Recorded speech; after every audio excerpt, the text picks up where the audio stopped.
소리에 가면. 아무튼 어머니의 고향의 기피증은 어린 시절부터 그를 괴롭혔다. 어머니는 고향의 문제로 어려서부터 아들과 다투어서 잊지 못할 아픈 추억을 많이 안겨주었다. 기영이 고양이를 좋아하는 이유는 형제 자매 없이 혼자 달랑 집안에서 어머니와 둘이 살자니 동물이라도 있었으면 하는 바람이 컸기 때문이다. 강아지와 달리 고양이는 목욕을 스스로 했고 배설물 처리도 깔끔했다. 이런 고양이를 왜 그토록 어머니는 싫어하는지 모를 일이다. 한 번은 길을 잃은 어린 갈색의 고양이가 학교에서부터 줄줄 집에까지 따라와서 안고 집 안에 들어섰다. 방 안에 들어가 이불 속에 함께 누워 한참 새끼 고양이의 재롱을 보면서 어머니가 시장에서 돌아온 걸 알지 못했다. 쿠쿠, 고양이가 방 안에. 어머니는 얼굴이 파랗게 질려 두 손으로 얼굴을 가리고 어서 내보내라고 소리를 질렀다. 그냥 싫어서 내쫓는 정도가 아니라 공포에 질려 벌벌 떨면서 악을 썼다. 그 밤에 어쩔 수 없이 그는 고양이를 방문 밖에 내놓았다. 그러나 문제는 바로 일어났다.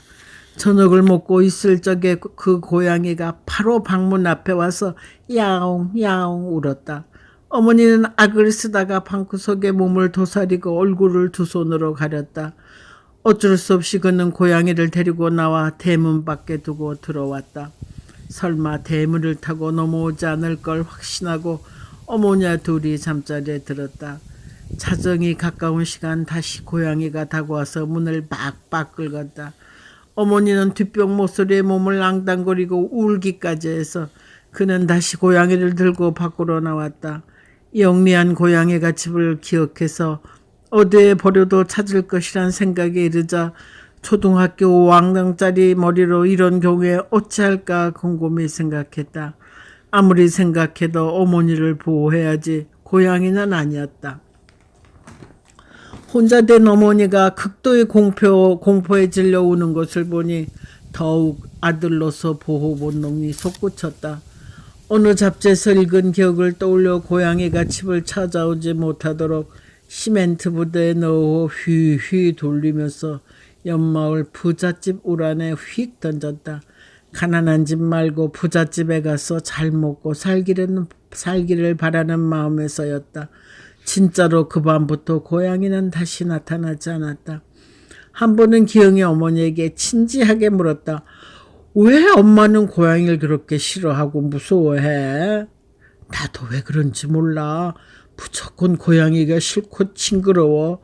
그게 곁에만 와도 무서워서 몸이 막 떨려.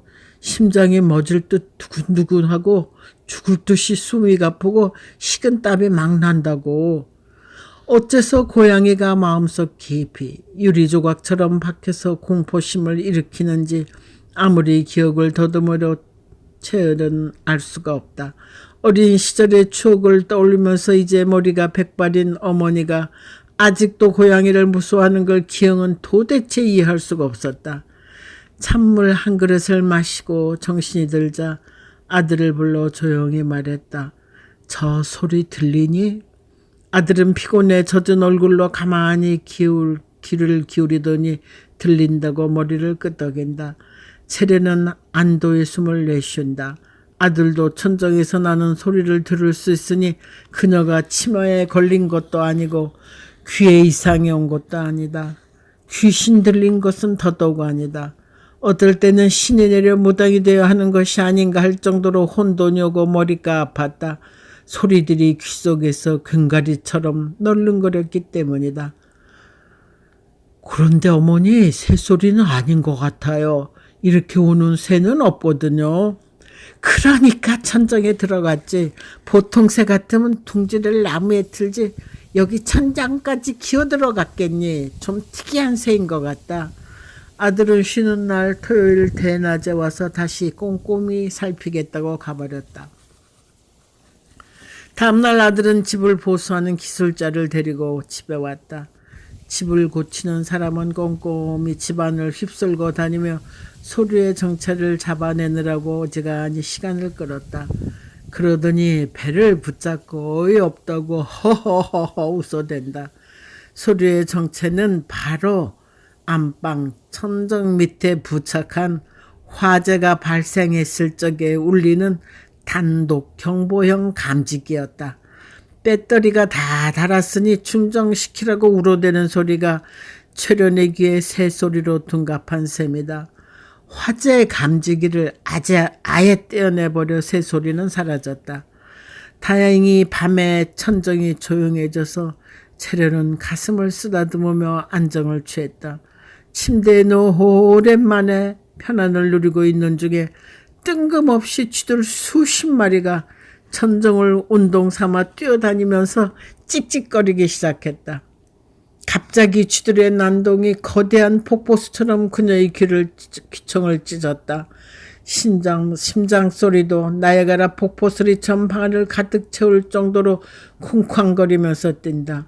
무엇인가 갑자기 가슴에 뭉클하게 안겨왔다. 언뜻 보니 고양이였다. 고양이가 가슴에 안겨 야옹야옹 운다.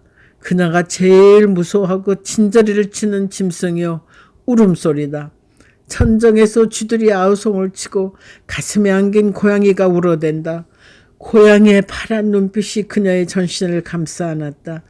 이 근처에 고양이를 본 적이 없는데 어디서 고양이가 와서 이 밤에 이렇게 시끄럽게 울면서 철연의 가슴팍으로 파고든단 말인가. 천정에 찢어진 구멍에서 점프한 쥐 한 마리가 그녀의 무릎 위로 뚝 떨어졌다. 쥐들과 고양이의 출혈에 공포심에 젖은 그녀는 몸부림을 치다가 침대 밑으로 뚝 떨어지면서 혼절해 버렸다. 갑자기 채련의 앞에 영화의 대형 스크린이 뿌연 안개 속에 갇혀 스멀스멀 부상한다. 한방눈이 채련의 키를 넘게 내리고 있었다. 피난민들은 꽁꽁 얼어붙은 한강을 걸어서 건넸다. 피난민 대열은 눈길 위에 길게 누운 구렁이처럼 꿈틀꿈틀거린다. 하루 종일 걸었지만 오리도 채 못 갔다. 점점 눈발은 거세지고 잘 곳도 없다. 눈 위에 요를 깔고 어머니와 채련 그리고 오빠 세 식구는 서로 부둥켜안고 밤을 고스란히 지새웠다. 얼어 죽지 않기 위해서는 서로의 몸과 입에서 나오는 훈기로 살아남아야 한다. 아침에 눈 위에 쏟아지는 햇살로 눈이 부셨다. 개울가를 찾아가서 냄비에 물을 떠다가 마시기도 하고 더러는 초가집에 이응을 뜯어다가 불을 지펴 조금씩 지니고 온 양식을 끓이기도 했다. 10살인 채련의 오빠는 남비를 들고 멀리 흘러가는 냇가로 물을 뜨러 갔다. 갑자기 미군 쌕쌕이가 아래로 내려꽂히더니 피난민을 향해 빗발처럼 기관총을 퍼부었다.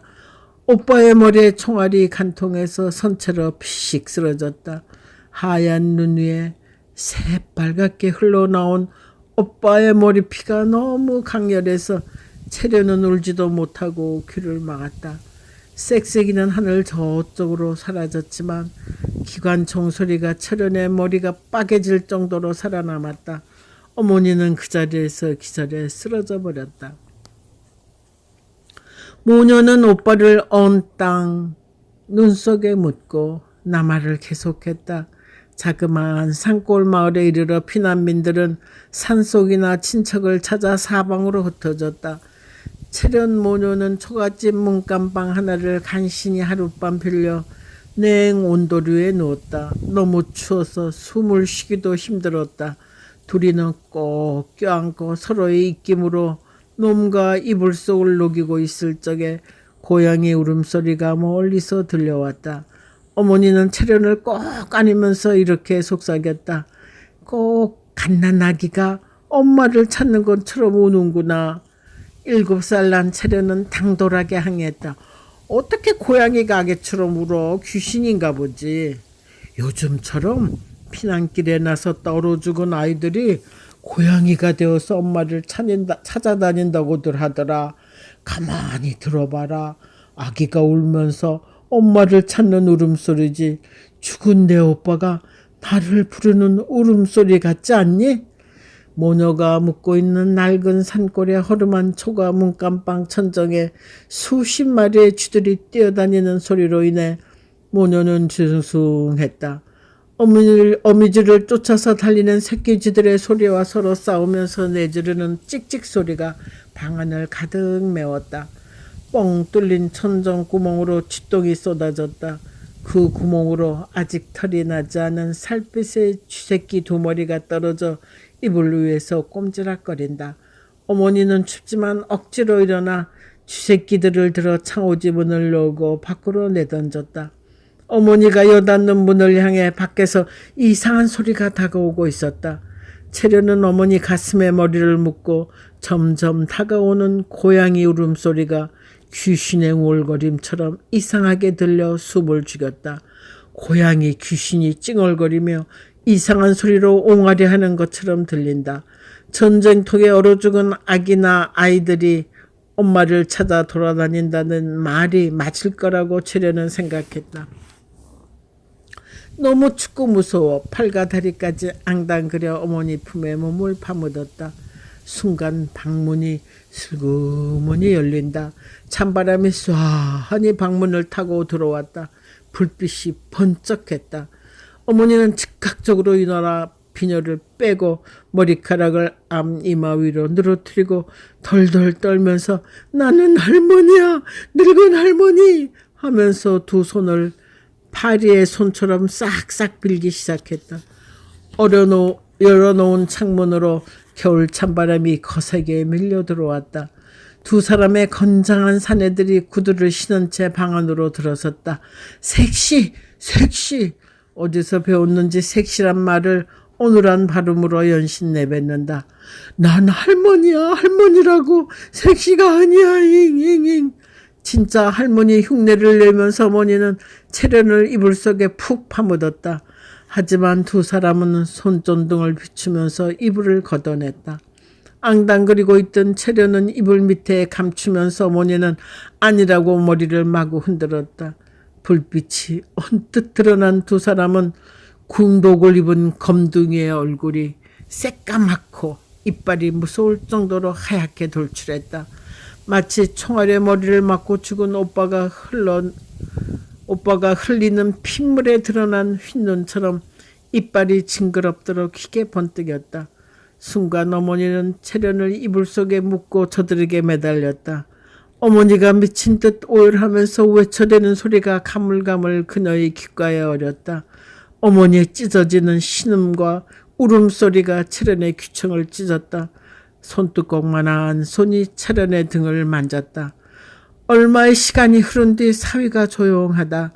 여전히 활짝 열어놓은 창호지 문으로 겨울바람이 휘잉휘잉 파고든다. 머리를 들어 어머니를 찾았다. 어머니는 문지방에 손을 얹고 엎드려 있었다. 보름 달빛이 유난히 밝았다. 어머니 치마 밑으로 피가 흥건하게 흘러내려 얼어붙어 있었다. 어머니를 부르면서 채련이 이불 밑으로 다시 몸을 감추고 숨었다. 천장에 쥐들이 우는 소리랑 고양이들이 우는 야옹거리는 소리가 귀청을 찢었다. 어둠이 장막처럼 그녀의 얼굴을 뒤집어 씌우고 아득히 밑으로 몸이 가라앉으면서 희미하게 의식이 가물거렸다. 산골 사람들이 모여들어 제각기 한마디씩 했다.